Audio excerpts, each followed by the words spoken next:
Welcome back, life science learners, to the next segment of today's lesson. We've just focused on the hormones. We've looked at what they play, their roles. Now we're going to try and understand the negative feedback mechanism behind these. Essentially, how do these hormones coordinate their function?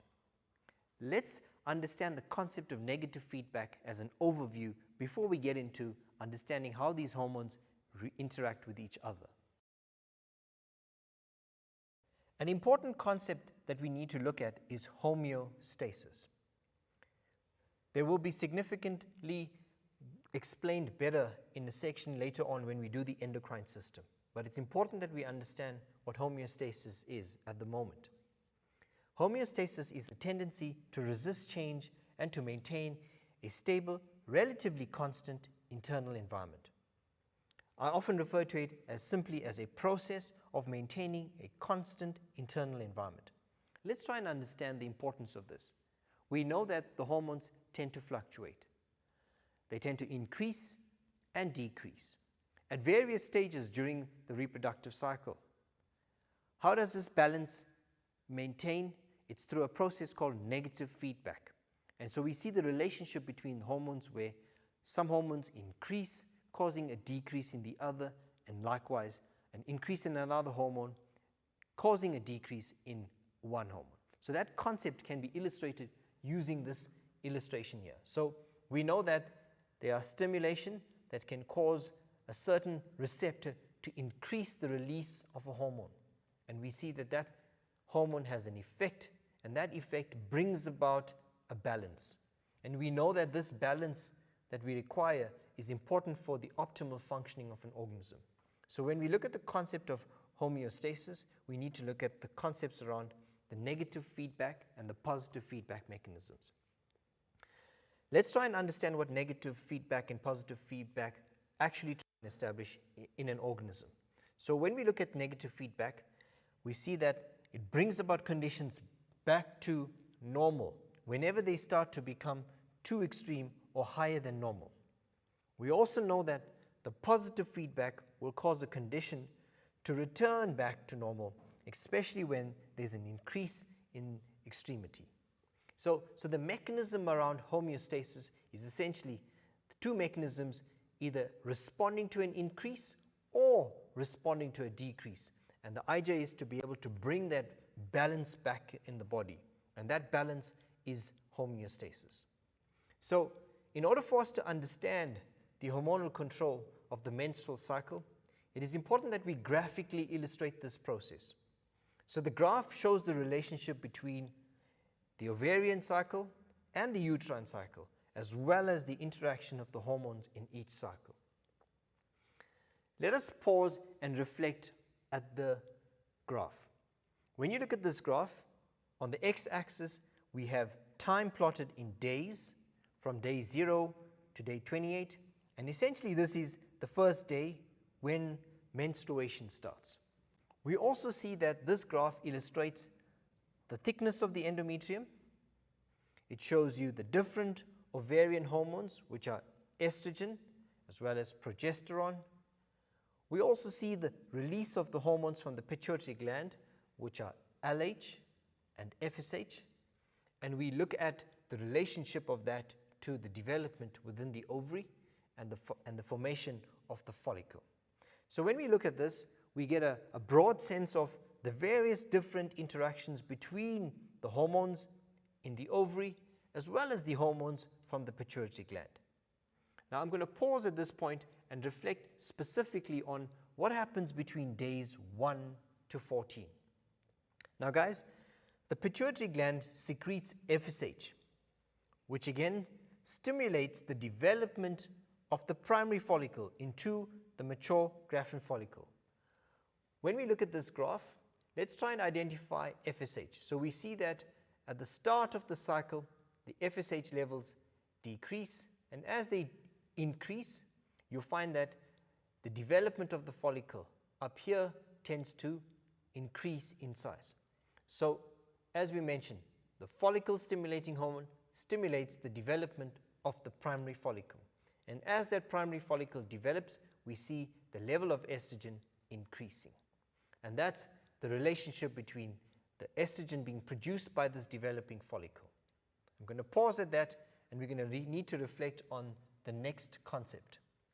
So as I mentioned, when we look at the pituitary hormone, and in this case follicle stimulating hormone, we see that the levels of follicle stimulating hormone gradually increase between day 1 to day 14. This in turn causes the development of the primary follicle into what we call a mature Graafian follicle. As that occurs, we see that estrogen levels increase, and we can see the link between estrogen levels increasing and next the thickness of the endometrium. So guys, if we were to explain that, so the pituitary gland releases FSH. The follicle stimulating hormone targets the primary follicle. That follicle gradually develops, and as it develops, it releases a hormone called estrogen. As estrogen is released, we find that the lining of the endometrium begins to thicken or become more vascular. So these are the events that occur from day 1 to day 14. Right, so the developing follicle secretes more estrogen, and this estrogen stimulates the development of the endometrium tissue, resulting in it becoming thickened or more vascular. Estrogen, on the other hand, inhibits the release of FSH so that only one follicle can mature at a time. So what we notice is that as the estrogen levels increase, we see that there is a decrease in the levels of FSH. And this is a mechanism to ensure that a single follicle develops. So the development of this follicle causes an increase in estrogen, and that in turn suppresses or has a negative impact, suppressing the level of FSH so that a single egg develops. Okay, and we clearly see that in this image here, as I mentioned, that estrogen increases and we see that FSH decreases. Let's try and understand what happens with the increase in estrogen just before day 14. We find that around day 14, LH stimulates the process of ovulation, and this means that an egg is released. Under the influence of LH, the follicle ruptures and it then transforms into what we call the corpus luteum. Let's try and look at that in this image here. So around day 14, guys, which is probably around the midpoint of the 28-day cycle, we see that the level of LH tends to increase. When LH increases, it is linked to the rupturing or the release of an egg or an oocyte from the mature follicle. So we refer to that process as ovulation. So what is the hormone that stimulates ovulation? LH. When does this peak? We see the peak in LH close to day 14. So as soon as we get to day 13, we see a radical increase in the LH levels, which then causes the rupturing of the follicle. And when that follicle ruptures, it releases, we refer to that process now having an effect on the estrogen level. So we see now that when LH peaks, we see the process of progesterone, the level of progesterone beginning to increase. We now look at the events after day 14.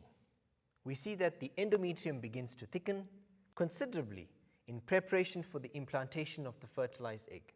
And this is due to the effect of estrogen and, more importantly, progesterone.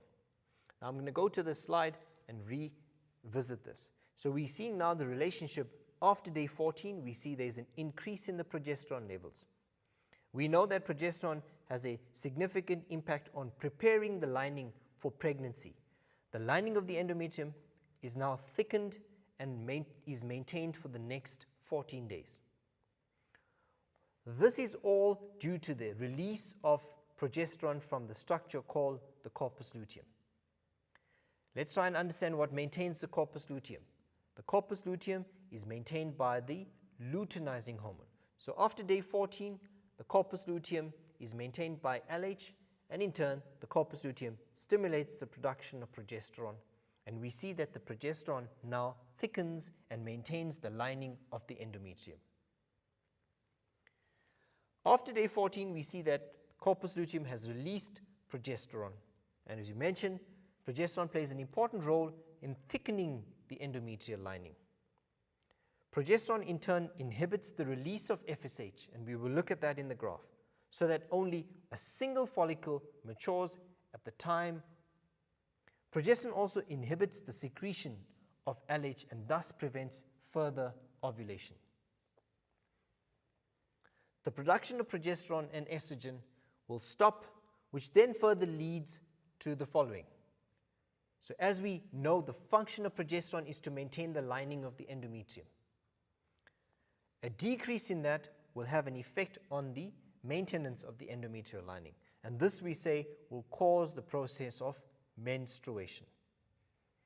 The secretion of FSH is no longer inhibited, which means that FSH is then released to stimulate the development of a new follicle, and this entire cycle starts over again.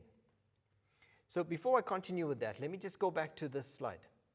And it's important that we look at what happens at the start of a new cycle. And so we know that menstruation is the beginning of a new cycle. What is important to understand is that the lining of the endometrium tends to shed away because of a decrease in the level of progesterone. Let's try and understand what is the function of progesterone. Progesterone maintains the lining of the endometrium as well as maintains the process of pregnancy. So when we see that there is a decrease in the level of progesterone, it would mean that the lining has to now be released. And that happens predominantly because the corpus luteum has now degenerated and does not stimulate the production of progesterone. We notice that when the progesterone levels decrease, we also know that FSH levels will increase, and this will stimulate the formation of a new follicle. And we see that this cycle continues to occur. So guys, let's try and understand the relationship between these hormones.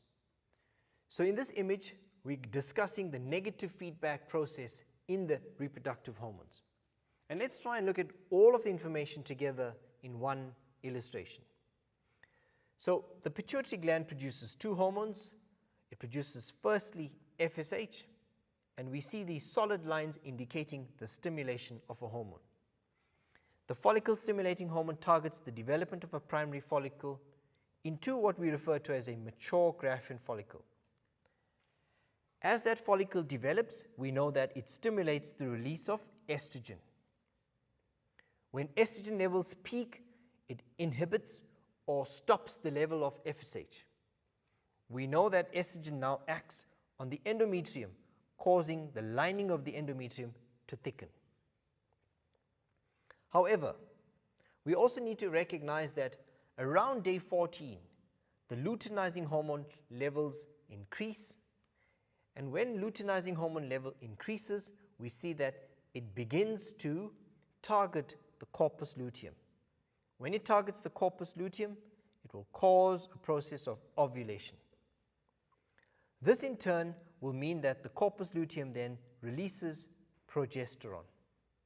As the levels of progesterone increase, it will then inhibit the secretion of FSH, which will stop the production of a new egg. And we refer to that as the negative feedback. So the negative feedback of progesterone stops FSH levels and hence stops the production of a new egg. However, we know that if fertilization does not take place, we'll find that the level of progesterone decreases because the corpus luteum has degenerated.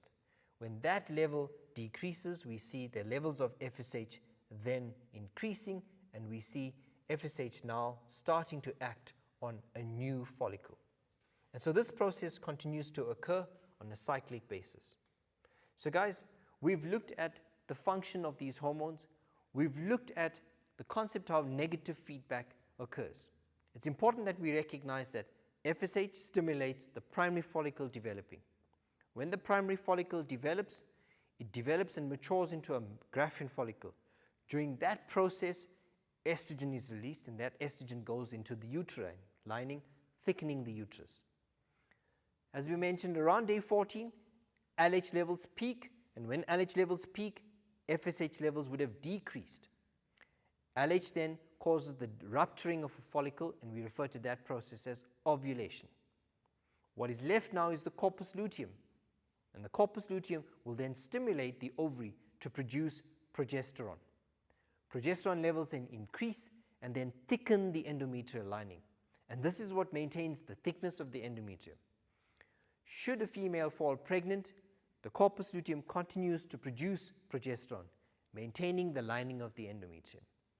However, if there is no sperm present and no fertilization, we see that the corpus luteum degenerates, causing a decrease in progesterone, and this in turn will cause the lining of the endometrium to be shredded, and we refer to that as menstruation. And this starts the process all over again with a new cycle, starting with FSH levels increasing. So guys, it's been a lesson where we've looked at the function of these hormones and how they maintain the process of ovulation, menstruation, as well as the changes that occur both in the endometrium as well as in the ovary. You guys have done well. You've paid attention. Wish you well. Take care. Be safe.